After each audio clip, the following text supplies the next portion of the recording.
Dear students, we are going to begin with Albert J. Nimet's poem Nobody Loves Me. I have already posted the syllabus of this semester. You might have seen that. And today we are going to begin with this poem, which is written by Albert J. Nimet. Now, who is this Nimet? We'll see first of all. Albert J. Nimet is the author of widely known book I Like You Just Because, Thoughts on Friendship, which is published in the United States of America in 1970. He has written several other self-help books such as Words to Get Well By, which is written in 1968, To Listen is to Heal in 1984, Thoughts for Reflection in 1986, and Of Course I Love You in 1988. So these are the books Nimet wrote, and he has been widely known for such type of self-help books. Now Nimet is a skilled wordsmith. We all know who is goldsmith, blacksmith, but Nimet is a very skilled wordsmith. आता वर्डस्मिथ म्हणजे काय की आपल्याला सोनार माहीत आहे, लोहार माहीत आहे, की जो त्याच्या कौशल्याने लोह, लोखंड किंवा सोनं याला वाकवतो किंवा पाहिजे तो आकार तो त्याला व्यवस्थित देऊ शकतो. तर शब्दांच्या माध्यमातून पाहिजे तो इफेक्ट निमेत साधू शकतो. म्हणजे एखाद्या लोहाराचं जसं स्किल आहे, हातोटी आहे, तशाच पद्धतीची या निमेतची भाषेच्या वापराबद्दल आहे. Right. Now, several of his inspirational quotes on themes like love, friendship and compassion have become popular among readers. आपण मराठीमध्ये एक म्हण ऐकलेली आहे की जो बोलतो त्याची माती पण विकली जाते आणि जो बोलत नाही त्याचं सोनं विकलं जाण्यासाठी पण अडचण येत असते. तर we are made up of many feelings, right, की आपल्यामध्ये एकच भावना आहे का? नाही आहे. There are so many. In that way each feeling has different effects on us. In the same way, there are certain feelings which many times have impact on our day-to-day life and our personality and behavior as well. आणि म्हणून मग ते प्रेम असेल, मैत्री असेल, compassion, आत्मीयता, सहानुभूती असेल, तर या काही भावना अशा आहेत की ज्या माणूस म्हणून आपल्यावरती खूप मोठा परिणाम करत असतात. आणि या भावना ज्याला कळल्या किंवा या भावनांवरती ज्यांनी प्रभुत्व मिळवलं त्याला आपलं अभिव्यक्ती किंवा व्यक्त होण्यासाठी जास्त प्रयत्न करावे लागत नाहीत. तर आणि मग is every person is skilled originally. आपण असं नाही म्हणू शकत की प्रत्येकच व्यक्तीला प्रत्येक भावना व्यक्त करण्याची किंवा कोणाला लिहिण्यामध्ये स्किल असेल, कोणाला बोलण्यामध्ये असेल. तर काही ज्या गोष्टी आहेत त्या आपल्या इनबॉर्न असतात आणि काही ज्या असतात त्या आपण अक्वायर करू शकतो. तर निमेत हा असा व्यक्ती आहे की ज्यांनी या सगळ्या भावनांवरती कशा पद्धतीने आपण प्रभुत्व मिळवू शकतो किंवा या भावना जर आपल्यामध्ये आपण चांगल्या पद्धतीने रुजवू शकलो तर आपलं व्यक्तिमत्व कसं चांगल्या पद्धतीने घडवता येऊ शकतं ते त्यांनी सांगितलेलं आहे. Now we will see about this poem. की ही जी कविता आहे अतिशय लहान कविता आहे. This is a very short poem but it has a very deep meaning as well. काही वेळेस आपण बघतो की चारोळ्यांमधून जी 4 ओळींमध्ये कविता लिहिलेली असते त्याच्यामधून सुद्धा आपल्याला खूप मोठा अर्थ हा अभिप्रेत होतो किंवा पोचवता येऊ शकतो. And that is the achievement of this type of genre called as poetry. तर पोएट्रीचं हे एक वैशिष्ट्य आहे की तुम्हाला काही खूप कमी ओळींच्या माध्यमातून तुमचं म्हणणं हे समोरच्या व्यक्तींपर्यंत, समोरच्या व्यक्तीपर्यंत पोचवता येऊ शकतं. Now this poem called as Nobody Loves Me. This is, in this poem, Nimeth emphatically hears the cry of a child for attention and gives voice to it in his poem. Now, in this thought-provoking poem, Nimeth raises a very pertinent issue, the universal human urge for love and recognition. Love is a key driving force for all living beings in this world. Its absence leaves a void in one's life which is difficult to fill. Now see, we all know that we are made up of body and mind. आपल्याला हे माहिती आहे की शरीर आणि मन, these are two inseparable things of human beings. Right. Now, as a body has its own need, mind has its own need as well. की आपल्या काही गरजा आहेत माणूस म्हणून. आपल्याला खूप जेव्हा थंडी वाजत असते, we want something warm to wrap up, right. In that way we have certain feelings. आणि आपल्याला माहीत आहे की ज्या पद्धतीने आपलं शरीर हे पंचमहाभूतांनी बनलेलं आहे. We are made up of air, water, fire, these 5 elements, we all know that. In that way, as body has its own urge, mind also has its own urge. Now here, Nimeth talks particularly about the feeling of love, right? की एखादं लहान मूल देखील जर त्याच्याकडे कुणी लक्ष देत नसेल तर कशा पद्धतीने ते रडून, गोंधळ घालून बाकीच्या व्यक्तींचं लक्ष आपल्याकडे आकर्षित करण्याचा प्रयत्न करतं हे आपल्याला माहीत आहे. And many a times we have seen that the children who are born and brought up with lots of care, love and comfortable atmosphere, the personality of those children is really different than the children, those who do not get all these comforts in their life. Now here, Nimeth hears this cry of a child for attention. What he talks about here, that a child's cry about an attention. की लहान मुलाला सुद्धा प्रत्येकाने आपल्याकडे लक्ष द्यावं, प्रत्येकाने आपलं म्हणणं ऐकावं, प्रत्येकाने आपल्यावरती प्रेम करावं, अशी जी काही अपेक्षा असते त्याच्याबद्दल तो या कवितेमध्ये बोलतो. This is a very thought-provoking poem and he raises here a very pertinent issue, the universal human urge. की हे लहानच मुलांचं आहे का? तर नाही आहे. प्रत्येक माणसाच्या बाबतीत ही भावना की सगळ्यांनी आपल्याकडे लक्ष द्यावं, सगळ्यांनी आपल्यावरती प्रेम करावं, this is a common feeling, or we may call it as a universal urge of human beings for love and recognition. He talks about here that love is a key driving force for all living beings in this world.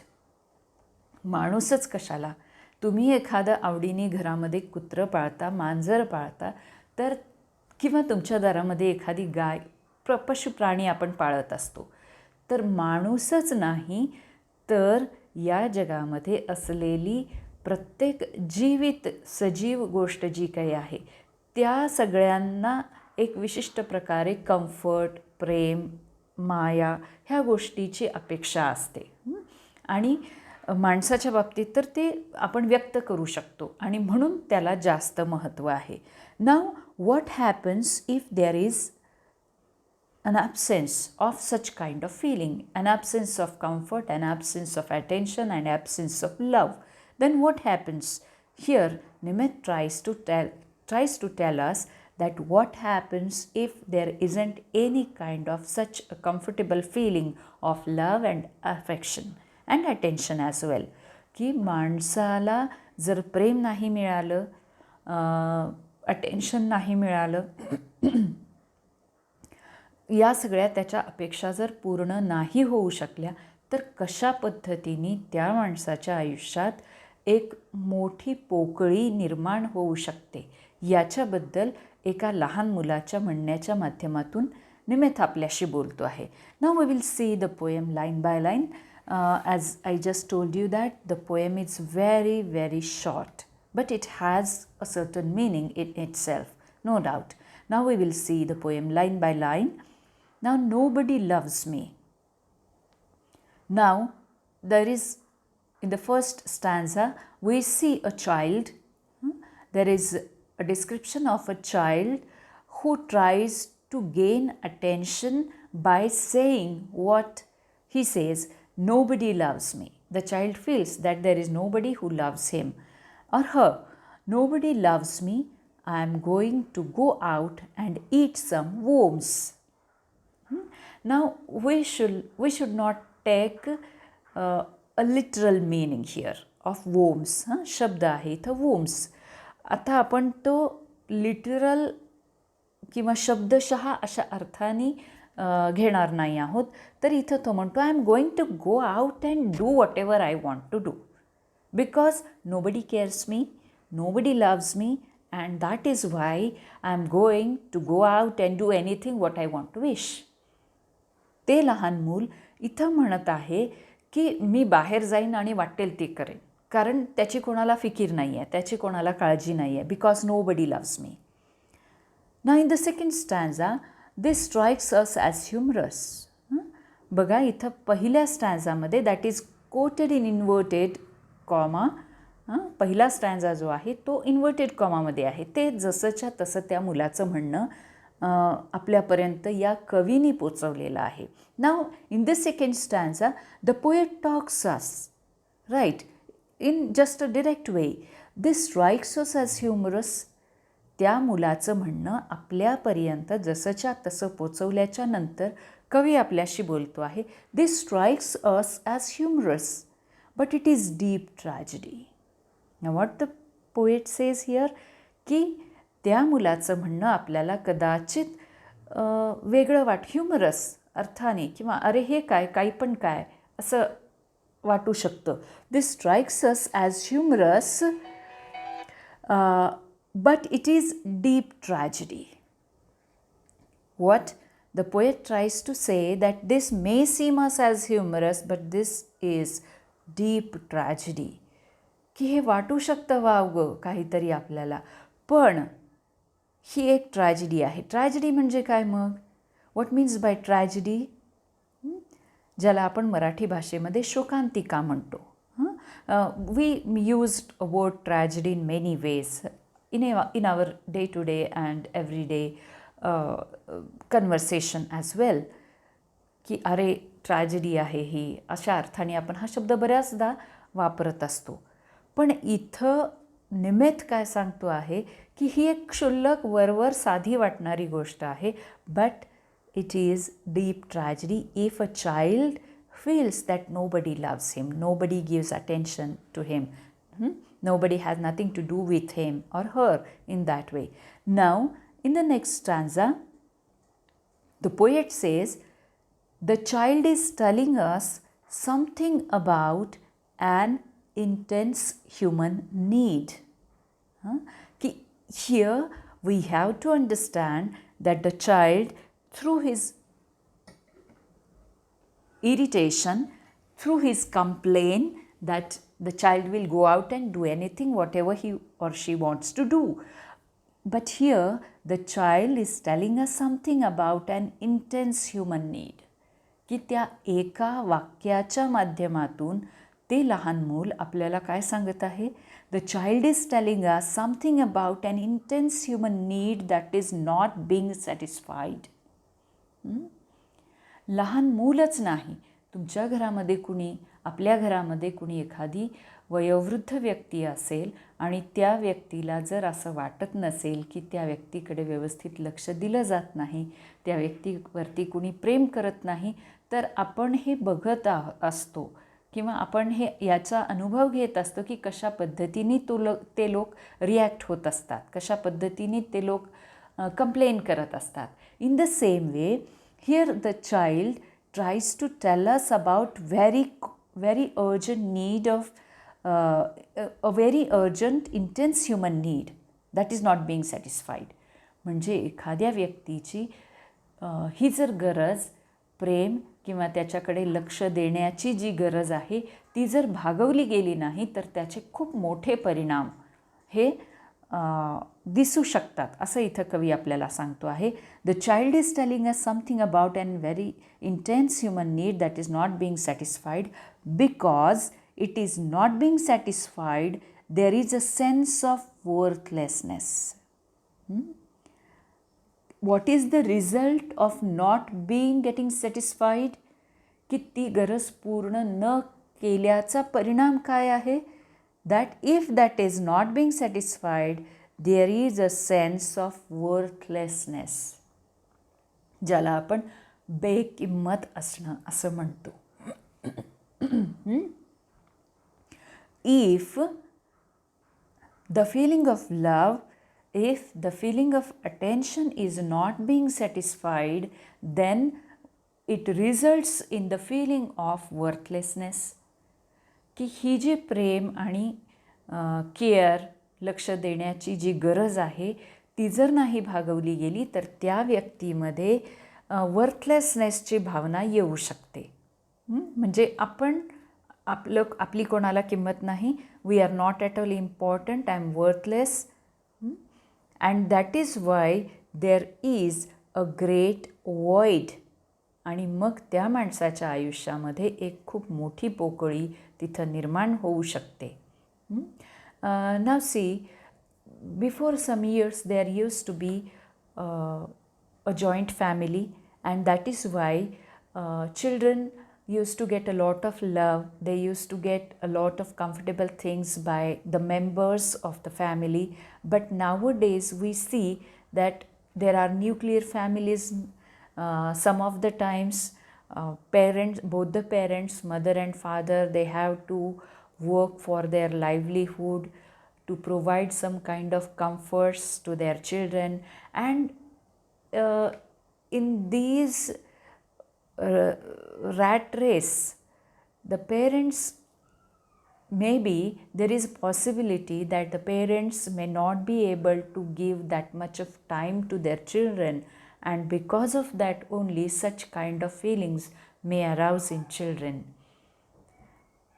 Before some years, as there were so many people in the family, the children used to get a lot of love and attention by all the family members. If parents are not there, uncle, aunts, grandmother, grandfather, other siblings, they used to be there.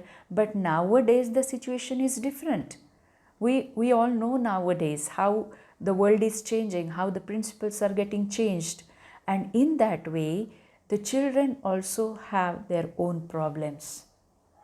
की बऱ्याचदा मोठ्या माणसांचे जे काही problems असतात त्याच्यावरती खूप मोठ्या चर्चा होत असतात, त्यांच्याकडे लक्ष दिलं जात असतं. पण कधीकधी ही जी लहान मंडळी आहेत, लहान मुलं आहेत, आणि त्यांच्या जर गरजा नीट आपण समजून घेतल्या नाहीत, त्यांच्याकडे जर व्यवस्थित वेळेवर लक्ष नाही दिलं गेलं तर कशा अर्थाने ती लहानपणीच एक वेगळं व्यक्तिमत्व घडू शकतं हे आपल्याला निमेतनी इथं सांगितलेलं आहे. And the poem here ends with a sentence, this is deep tragedy. आणि एका साध्या अशा वाटणाऱ्या ओळीनी ही कविता निमेत इथं संपवतो. जसं मी म्हटलं की खूप छोटी कविता आहे इथं. दिस इज डीप ट्रॅजेडी. की एखाद्या मुलाला लहान वयातच आपण वर्थलेस असल्याची, बेकिंमत असल्याची, आपली कोणाला पर्वा नसल्याची जर जाणीव त्या मुलामध्ये होत असतील तर मोठा झाल्यावरती त्याचे गंभीर परिणाम त्या व्यक्तीला, त्याच्या कुटुंबाला आणि पर्यायाने समाजाला देखील कधीकधी ते परिणाम भोगावे लागू शकतात. आणि म्हणून निमेथ इथं ही कविता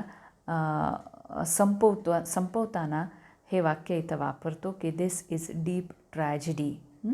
आता ट्रॅजेडी हा शब्द बऱ्याचदा आपण खूप कॅज्युअली वापरत असतो, but it has a very different meaning. पण if we speak or if we see in literary term, की लिटररी किंवा साहित्याच्या दृष्टीने जर आपण ट्रॅजेडी हा शब्दाचं वर्णन बघायला गेलो तर तो खूप व्यापक शब्द आहे की जो आपण बऱ्याचदा खूप सहजगत्या दररोजच्या आयुष्यामध्ये वापरत असतो. हिअर निमेट tries to say that this is deep tragedy. Tragedy या शब्दाचा अर्थच मराठीमध्ये जर आपण भाषांतरित केला तर शोकांतिका आहे, म्हणजे ज्याचा शेवट, ज्याचा अंत हा शोकात्म आहे. आणि म्हणून आपण इथं लक्षात घेऊ शकतो की निमेथला किती व्यापक अर्थाने निमेथनी इथं हा शब्द वापरलेला आहे. Now, I hope you might have understood the poem. As this is a very short poem, I tried my level best to analyze this in my own way. Thank you very much.